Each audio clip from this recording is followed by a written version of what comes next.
নমস্কাৰ ফ্ৰেণ্ডছ, সকলোকে শুভ সন্ধ্যা জনোৱাৰ লগতে এটা ভিডিঅ' শ্বৰ্টছ আপোনালোকলৈ আগবঢ়ালোঁ। আৰু এই ভিডিঅ'টো আপোনালোকে নিশ্চয় দেখিবলৈ পাইছে। এই ক্লিপখিনি হৈছে আমাৰ যিহেতু আপোনালোকে বহুতে হয়তো গম পাইছেই যে আমাৰ দেউতা ইতিমধ্যে প্ৰয়াত হৈছে। দেউতাৰ আজি শ্ৰাদ্ধ অনুষ্ঠিত হৈছিলে। শ্ৰাদ্ধৰ পিছত এদিন পিছত মৎস্যস্পৰ্শৰ যি কাৰ্যসূচী আমাৰ অনুষ্ঠিত হৈছিলে, এই মৎস্যস্পৰ্শৰ দিনটোৰ কিছু ভিডিঅ' ক্লিপ আছে। এই ভিডিঅ' ক্লিপখিনি আচলতে মই যিহেতু ভিডিঅ' চিডিঅ' প্ৰস্তুত কৰি থাকোঁ বা ক্ৰিয়েটৰ হিচাপে কাম কৰি থাকোঁ, গতিকে মই ভিডিঅ'টো ৰখাব বিচাৰিছোঁ স্মৃতি হিচাপে দেউতাৰ। আৰু যাতে আমি আমাৰ পিছৰ প্ৰজন্মই যাতে আমাৰ এই অনুষ্ঠানটোৰ লগতে আমাৰ এই পৰিৱেশটো চাই থাকিব পাৰে, সেইটো কাৰণে এই ভিডিঅ'টো ইয়াতে শ্বৰ্টছ হিচাপে বা ইউটিউবত ভিডিঅ' হিচাপে ৰাখিব বিচাৰিছোঁ।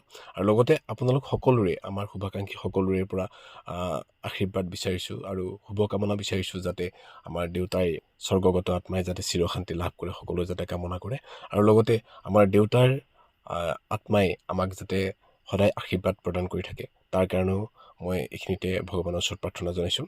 আৰু বিশেষকৈ ভিডিঅ'টো যিহেতু নিতান্তই ব্যক্তিগত, হয়তো কিছুমানে চাই আমনি পাব পাৰে, গতিকে আপোনালোকে কথাখিনি নিজে বুজি পাব বুলি অনুৰোধ জনাইছোঁ। ধন্যবাদ।